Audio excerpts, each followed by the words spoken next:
July 20th, 1969. 500 million people are staring at a blurry television screen. They're watching a ghost walk on a rock. When Neil Armstrong stepped out of the lunar module, the space race effectively ended. It took 2,982 days from the moment President Kennedy committed to the moon to the moment we actually touched it. We won. But here's the curse of winning. When the race is over, the engine stops. Almost immediately, budgets were slashed. Apollo missions 18, 19, and 20 were canceled. The two unused Saturn V rockets, the greatest machines ever built, were left outside in the weather to rot. In the Soviet Union, it was even worse. The failed N-1 moon rocket wasn't just abandoned, it was erased. A rival designer took over the program and ordered the remaining rockets and technical documents destroyed. Without an enemy to fight, neither side knew what to do. There's an experiment you should know about. In 1968, an American scientist named John Calhoun built a paradise for mice. He called it Universe 25. Unlimited food, unlimited water. No predators, no disease. By his own math, the space could comfortably support 3,800 mice. The first 100 days, they thrived. The population exploded, and as space filled up, something dark started to happen. The mice ran out of roles. There was no new ground left to conquer, and without a struggle, without a purpose, the whole society collapsed. Mothers abandoned their young. Males drifted to the center of the enclosure just to lay there, completely apathetic. Others turned hyperactive, violent. One group, which Calhoun called the beautiful ones, withdrew completely. They never fought, they never mated. They just ate, slept, and groomed themselves over and over. They looked physically perfect, but were functionally dead. Because when there's no struggle left, there are no roles left to fill. Within 5 years, every single mouse was dead, extinct, in a perfect paradise. Humans are not mice. We can invent new roles. We can extend ourselves into conceptual space, into ideas, into meaning that doesn't need a finish line. But in the 1970s, trapped in the Cold War, still riding the high of the moon landing, we had to find a new way to exist, without destroying ourselves in the process. But here's the strangest part. The struggle of the space race didn't give us just rockets. It physically changed the world we came back to.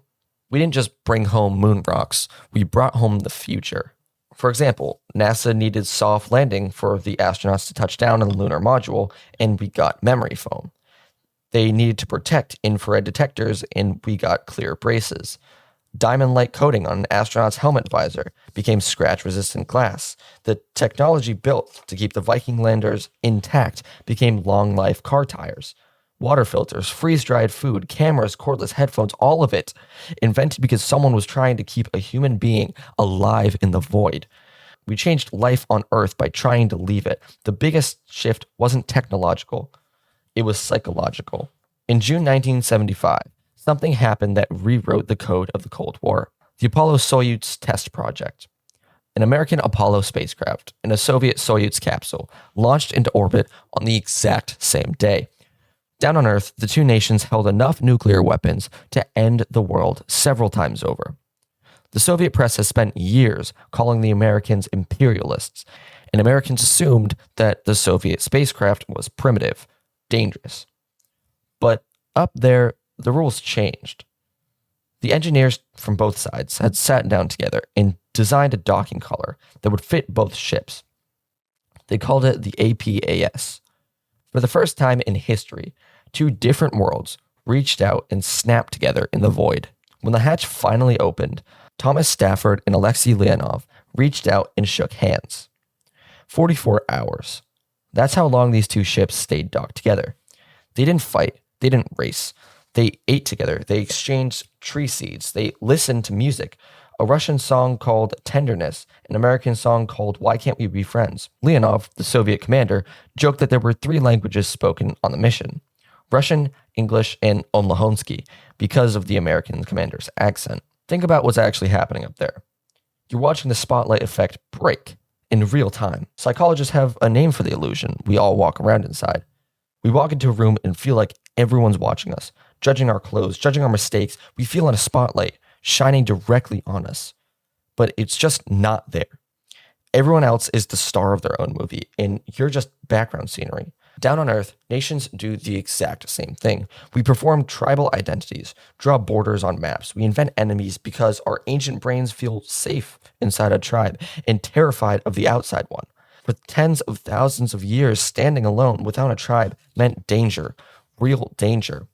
But when you leave the stage and go 130 miles straight up, that stage disappears. You look down on Earth and you realize something that the maps never told you. There are no borders visible from space. The Soviet leader, Leonid Brezhnev, admitted as much himself. He said, "Our planet looks more beautiful from up there, big enough for all of us to live peacefully on, but too small to risk nuclear war over." If the borders aren't real, then maybe the enemy isn't real either. The space race started because we were terrified of each other, and it ended the moment we realized people on the other side of the world were exactly as terrified as we are. 5 men sitting in a tin can floating through the dark, realizing that they were running the exact same software. You don't have to go to space to figure this out. You have to realize that the person you're competing with is running the exact same race you are. You can stop performing because up there is no audience. There's just us.